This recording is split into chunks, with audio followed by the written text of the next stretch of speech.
Hello, my dear students. Good morning. How are you all? I hope you are all doing well. I am Zahid from Kashmir your zoology educator. मैं पढ़ाने जा रहा हूँ आज class 11th students को human physiology में 6 chapters हैं जिसमें पहला चैप्टर है breathing and exchange of gases. हम breathing and exchange of gases में एक दो टॉपिक्स कवर करने वाले हैं। ध्यान रखिएगा जरा। चैप्टर का नाम है breathing and exchange of gases. अरे ब्रीथिंग क्या होता है? सांस लेना और छोड़ने को ब्रीथिंग कहते हैं। ध्यान रखना।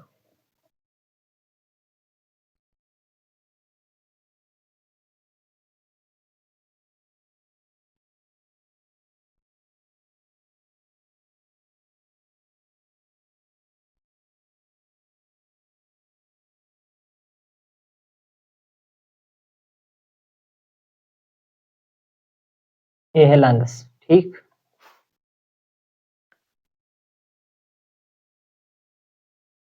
हम क्या ले रहे हैं? ऑक्सीजन। कहां से? एनवायरनमेंट से। क्यों ले रहे हैं? क्योंकि हमारे अंदर रेस्पिरेटरी ऑर्गन्स है, तभी तो हम रेस्पायर करते हैं, तभी तो हम रेस्पिरेशन करते हैं। एनवायरनमेंट में क्या है? सराउंडिंग एनवायरनमेंट में क्या है? ऑक्सीजन है। मैं ऑक्सीजन को क्या करता हूं? इनहेल करता हूं। कहां से? नाक से। क्या बोले? माउथ से कभी कभार करते हैं। मैंने क्या किया? इनहेल किया, यानी इनहेलेशन किया। इनहेलेशन, ऑक्सीजन को इनहेल किया मैंने। ब्रीथिंग समझा रहा हूं आपको, आप सभी को। ये ऑक्सीजन कहां पहुंच गया? लंग्स में। और लंग्स के साथ क्या है? ब्लड वेसल्स है। ब्लड वेसल्स में क्या है? सेल्स है। सेल्स है। सीधी सी बात है, जाहिर सी बात है। ये ऑक्सीजन क्या करेगा? अब ये जाएगा ब्लड वेसल्स में। जो ही ब्लड वेसल्स में ऑक्सीजन गया, ये ऑक्सीजन कहां जाएगा फिर? सेल्स में। सेल्स में क्या जाएगा? ऑक्सीजन जाएगा। सीधी सी बात है। जो ही सेल्स में क्या जाएगा? ऑक्सीजन जाएगा। सेल्स में क्या है? ग्लूकोज है। वो ग्लूकोज कहां से आया? बताने जा रहा हूं। बोलूंगा कहां से आएगा। आ गया ग्लूकोज। सेल्स में ग्लूकोज है। जो ही उधर ऑक्सीजन गया, अब जो ग्लूकोज के साथ ऑक्सीजन मिल गया, ऑक्सीजन बाइंड हो गया, ग्लूकोज ब्रेक डाउन हो जाता है। फिर क्या हो जाएगा? ग्लूकोज। सेल्स में जो ग्लूकोज है, ग्लूकोज में के साथ क्या बाइंड कर गया? ऑक्सीजन। ये बर्न हो जाएगा और हमें क्या मिलेगा? एटीपी। एटीपी। जी एटीपी बन गया और एटीपी के साथ क्या निकल कर आएगा? Carbon dioxide. कार्बन डाइऑक्साइड निकल कर आ गया। ये जो कार्बन डाइऑक्साइड है, ये वापस चले जाएगा ब्लड वेसल्स में, CO2। फिर कहां जाएगा? लंग्स में। इसको एक्सचेंज ऑफ गैसेस कहते हैं। जो कार्बन डाइऑक्साइड, जो ऑक्सीजन ब्लड वेसल्स में गया और फिर जो कार्बन डाइऑक्साइड वापस आया, बन गया, यहाँ क्या बन गया? Carbon dioxide. फिर कार्बन डाइऑक्साइड आया, इसमें चला गया लंग्स में। इस प्रोसेस को एक्सचेंज ऑफ गैसेस कहते हैं। क्या कहते हैं? Exchange of gases. मैंने क्या इनहेल किया? ऑक्सीजन। और क्या एक्सहेल किया? कार्बन डाइऑक्साइड, को हम एक्सहेलेशन भी कहते हैं।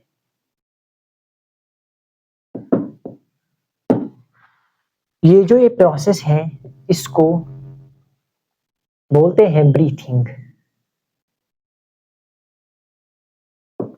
और यहाँ पे जो ये प्रोसेस हुई, इसको कहते हैं एक्सचेंज ऑफ गैसेस।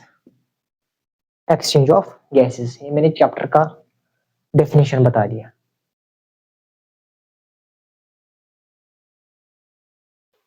हो गया ये। हमें रेस्पिरेटरी ऑर्गन्स की जरूरत क्यों है? हमें रेस्पिरेशन क्यों चाहिए? Why there is a need for respiration? Animal को रेस्पिरेटरी ऑर्गन्स की जरूरत क्यों है? Why a animal need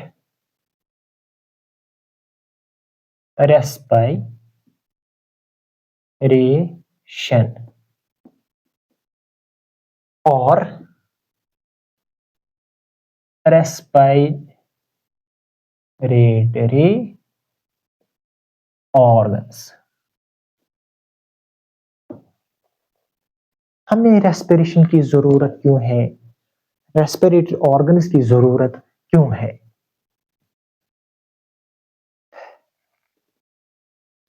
हम क्या खाते हैं? रोटी, या बोले राइस, या बोले पोटैटो। एग्जाम्पल, मैंने एग्जाम्पल पेश किया आपके सामने, रोटी, राइस या पोटैटो। रोटी, राइस, पोटैटो, इनमें क्या होता है? इनमें स्टार्च होता है। क्या होता है? स्टार्च होता है। स्टार्च एक प्रकार का कार्बोहाइड्रेट होता है। स्टार्च क्या होता है? एक प्रकार का कार्बोहाइड्रेट होता है। इनमें स्टार्च होता है। स्टार्च एक प्रकार का कार्बोहाइड्रेट होता है।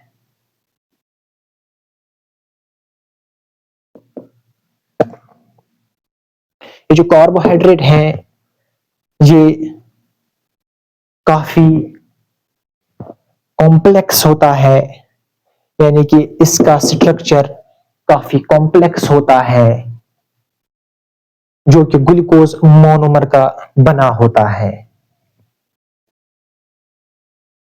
राइस, रोटी, पोटैटो, इनमें स्टार्च होता है। जब हम स्टार्च को खाते हैं, स्टार्च को हमारी बॉडी में क्या होता है? फिर हम इसको कन्वर्ट करते हैं किसमें? ग्लूकोज में। कौन करवाता है? एक एंजाइम करवाता है जिसका नाम है एमाइलेज। यानी कि हम डाइजेस्ट करते हैं, इसको डाइजेशन करते हैं। कौन करवाता है? Amylase enzyme. किसमें? ग्लूकोज में।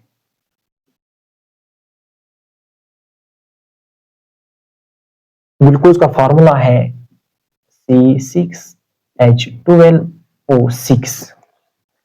सर अब इस ग्लूकोज को क्या करें? सर अब इस ग्लूकोज को क्या करें? इस ग्लूकोज को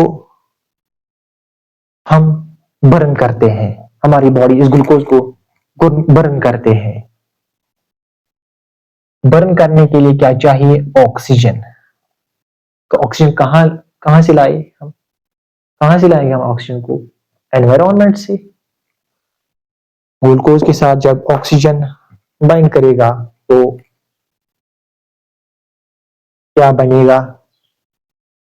सीधी सी बात है, कार्बन डाइऑक्साइड बनेगा, वाटर बनेगा। मेन चीज जो बनेगा वो है एटीपी। वो क्या है? वो है एटीपी। बॉडी के अंदर जो भी प्रोसेस होते हैं एटीपी के माध्यम से होता है। और क्या निकल कर आएगा? हीट। कितने एटीपीज बनते हैं?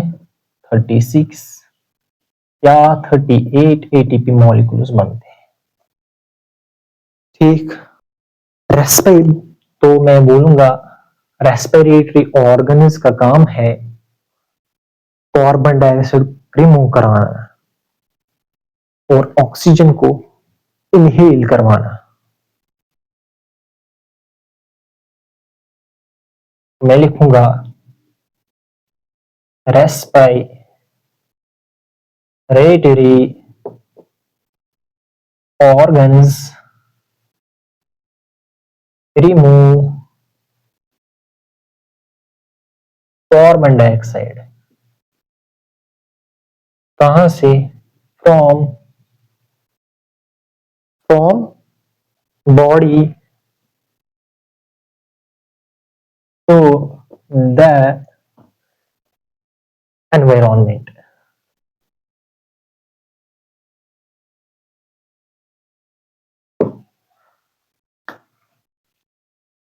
ध्यान रखिए, हमें रेस्पिरेशन की जरूरत क्यों है, रेस्पिरेटरी ऑर्गन्स की जरूरत क्यों है। रेस्पिरेटरी ऑर्गन्स की मदद से हम सांस को लेते हैं और छोड़ते भी हैं। ठीक, रेस्पिरेशन की जरूरत क्या है? ताकि जो भी हम खाते हैं, यानी चाहे एग्जाम्पल में मैंने मेंशन किया रोटी, राइस, पोटैटो, इनमें होता है स्टार्च।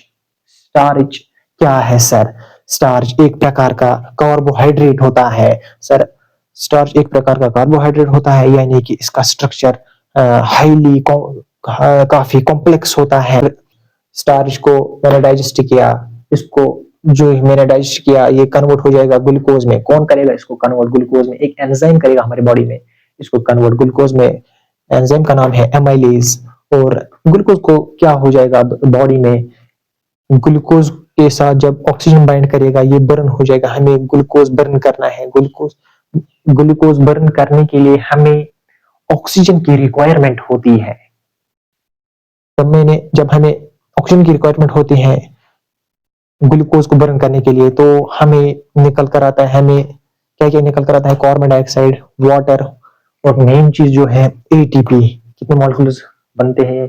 36 या 38 मॉलिक्यूल्स बनते हैं, और हीट भी निकल कर आते हैं। ठीक, तो मैं कहूंगा रेस्पिरेटरी ऑर्गन्स रिमूव करते हैं कार्बन डाइऑक्साइड। कहां से? बॉडी से।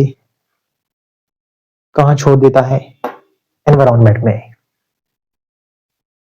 ठीक, एटीपी जो है ये एनर्जी करेंसी है। एटीपी क्या है? एनर्जी करेंसी है। एटीपी अगर हमारी बॉडी में नहीं बनेगा तो ब्रेन सेल्स काम नहीं करेंगे, हार्ट काम नहीं करेगा, मसल्स काम नहीं करेंगे। अब है टॉपिक दूसरा, mode of respiration.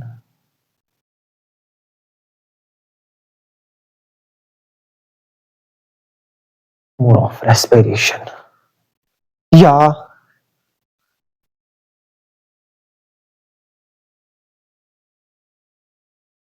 Type of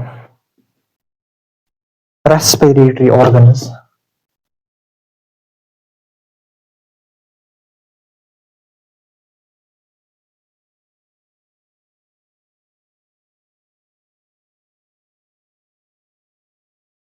Respiratory organs in animals.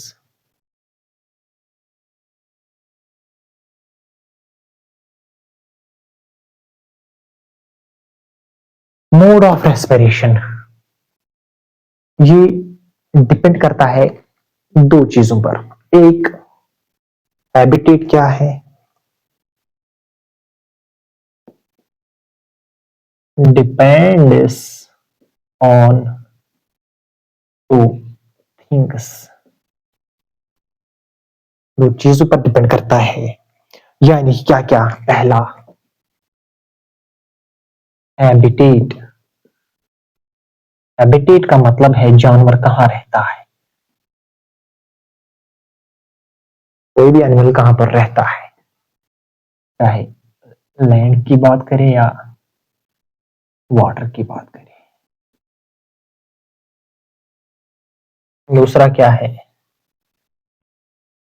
Level of organisation क्या है? लेवल ऑफ ऑर्गेनाइजेशन क्या है? लेवल ऑफ ऑर्गेनाइजेशन क्या है? ऑर्गेनाइजेशन क्या है? लेवल ऑफ ऑर्गेनाइजेशन का मतलब है बॉडी टिश्यूज की बनी हो, या सेल्स की बनी हो, या ऑर्गन्स की बनी हो, या ऑर्गन सिस्टम की बनी हुई हो।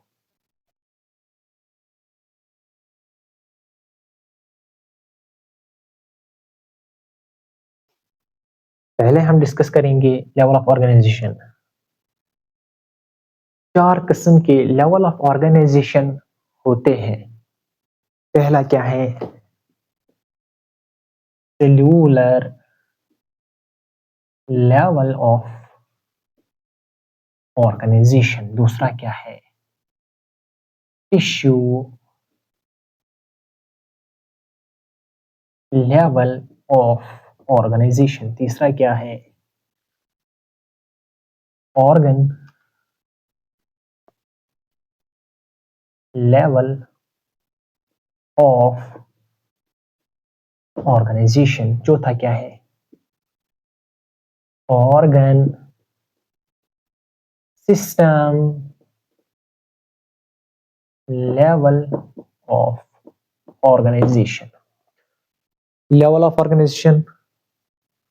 There are four kinds of level of organization. First one is cellular level of organization. Second one is tissue level of organization. और तीसरा है organ level of organization. और चौथा है organ system level of organization. पहले मैं discuss करने जा रहा हूँ level of cellular level of organization. ध्यान रखिएगा जरा। क्या है? cellular level of organization.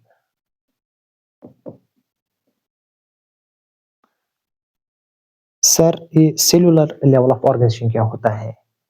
When the body of animal is made up of cells and these cells are loosely aggregated to each other. जब एनिमल की बॉडी सेल्स की बनी हुई हो, डिफरेंट सेल्स की बनी हुई हो और वो आपस में लूजली एग्रीगेटेड होते हैं और वो different cells different functions perform करते हैं, ऐसे लेवल ऑफ ऑर्गेनाइजेशन को सेलुलर लेवल ऑफ ऑर्गेनाइजेशन कहते हैं। When the body of animal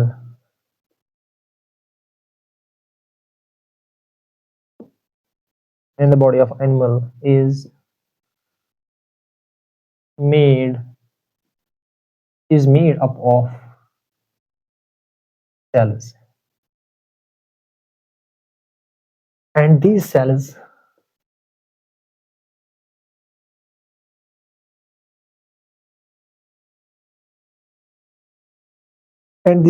are loosely aggregated.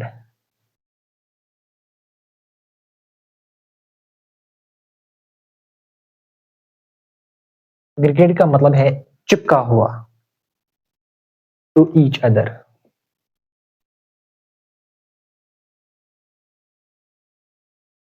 यानी कि मैं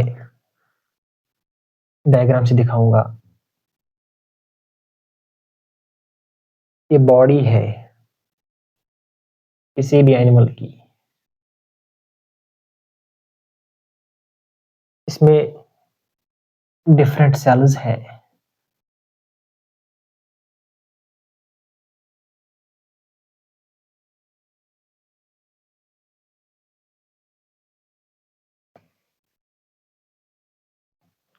इसमें क्या है? इस बॉडी में डिफरेंट टाइप्स ऑफ सेल्स है।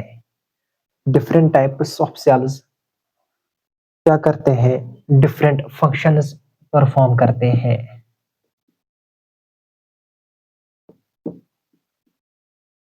Different cells different functions perform करते हैं। मान लीजिए ये सेल्स रिप्रोडक्शन में हेल्प करता है, ये सेल्स रिप्रोडक्शन में हेल्प करते हैं, ये सेल्स सर्कुलेशन में हेल्प करते हैं, ये सेल्स डाइजेशन में हेल्प करते हैं। जो ऐसे लेवल ऑफ ऑर्गेनाइजेशन किस फाइलम में पाए जाते हैं? एग्जाम्पल फाइलम फोरिफेरा में पाई जाती है।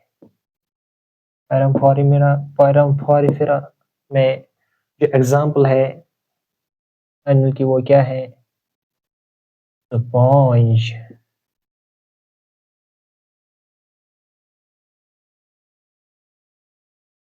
अब दूसरी लेवल ऑफ ऑर्गेनाइजेशन एक्सप्लेन करेंगे। दूसरी लेवल ऑफ ऑर्गेनाइजेशन है tissue level of organisation. Tissue level of organisation. Sir ये टिश्यू लेवल ऑफ ऑर्गेनाइजेशन क्या है? पहले मैं आप लोगों को सिखाऊंगा टिश्यू क्या है, टिश्यू क्या होता है।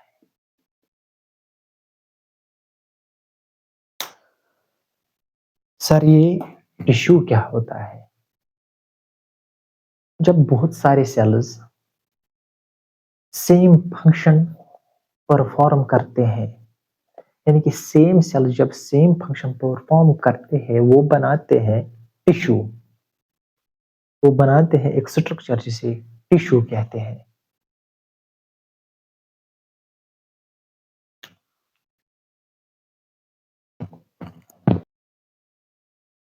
टिश्यू मैंने बता दिया टिश्यू क्या है। टिश्यू है जब same cells same function perform करते हैं, वो क्या बनाते हैं? फिर स्ट्रक्चर बनाते हैं जिसका नाम है tissue. Cells similar in structure.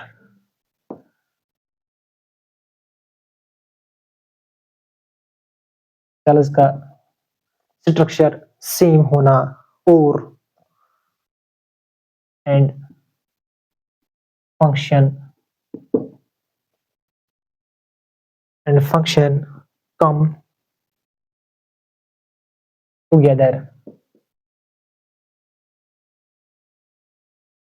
come together to form tissue.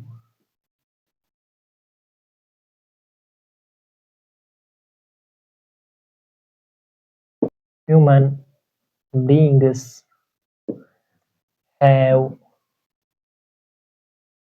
4 kinds of tissues. कौन कौन से टिश्यूज होते हैं हमारी बॉडी में?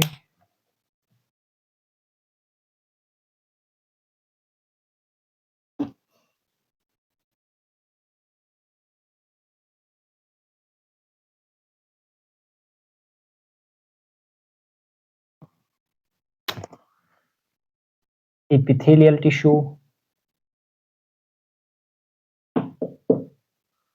एपिथेलियल, दूसरा है connective,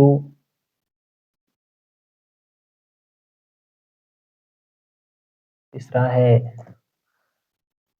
muscular and fourth one is neural.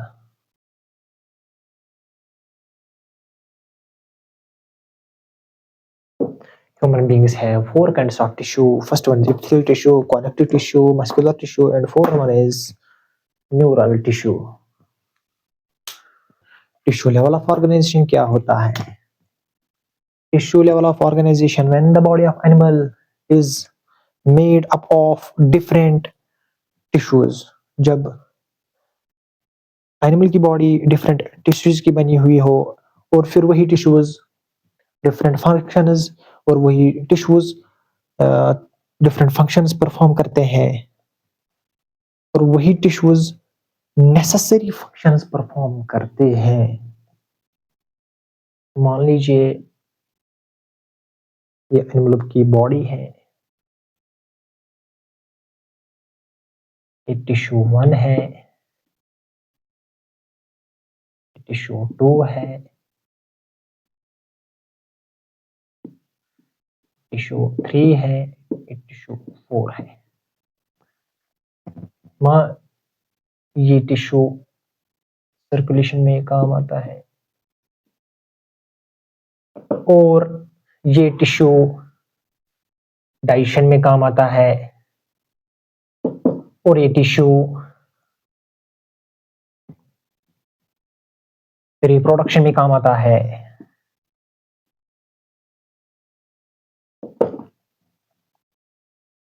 और ये टिश्यू रेस्पिरेशन में काम आता है। जब एनिमल की बॉडी डिफरेंट टिश्यूज की बनी हुई हो, तो ऐसे लेवल ऑफ ऑर्गेनाइजेशन को कहते हैं tissue level of organisation. When animal body is made up of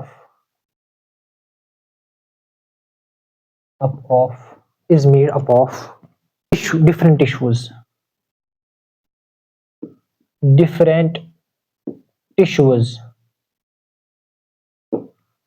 When animal body is made up of different tissues, then tissues perform all necessary functions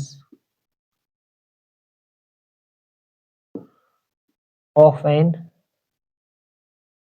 animal. Tissue level of organisation इस phylum में आता है, example phylum Coelenterata,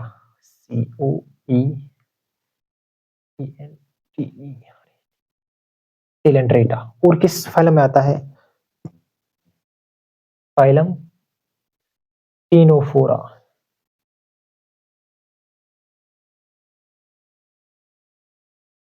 phylum ctenophora, CTENO,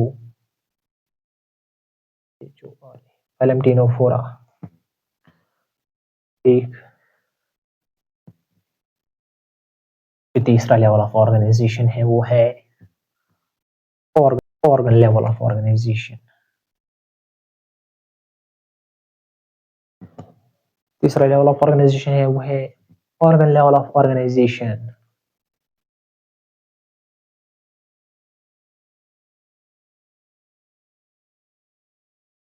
organ level of organization, जब animal body different organs की बनी हो और वो डिफरेंट ऑर्गन्स आपस में फंक्शंस परफॉर्म करते हैं, स्पेसिफिक फंक्शंस परफॉर्म करते हैं। मान लीजिए एनिमल बॉडी है,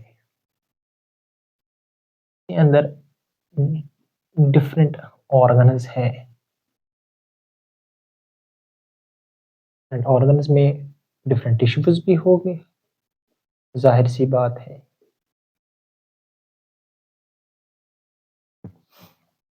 मान लीजिए ये ऑर्गन रेस्पिरेशन में काम आता है, ये ऑर्गन रिप्रोडक्शन में हेल्प करता है,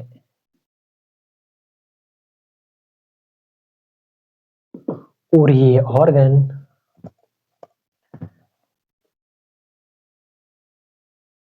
सर्कुलेशन ऑफ फ्लूइड में काम करता है,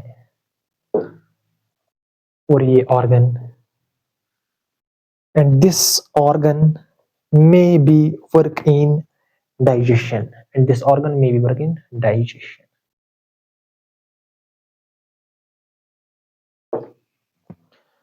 जब एनिमल बॉडी डिफरेंट ऑर्गन्स की बनी हो और वो different organs different functions specific functions perform करते हैं, ऐसे लेवल ऑफ ऑर्गेनाइजेशन को ऑर्गन लेवल ऑफ ऑर्गेनाइजेशन कहते हैं। When the body of animal when the body when the body of animal when the body of animal is made up of different organs, different organs and each organ each organ perform a specific functions.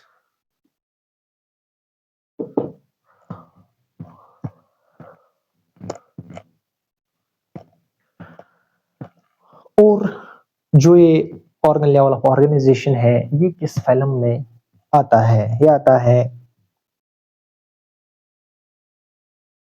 Phylum Platyhelminthes में। Example phylum प्लेटी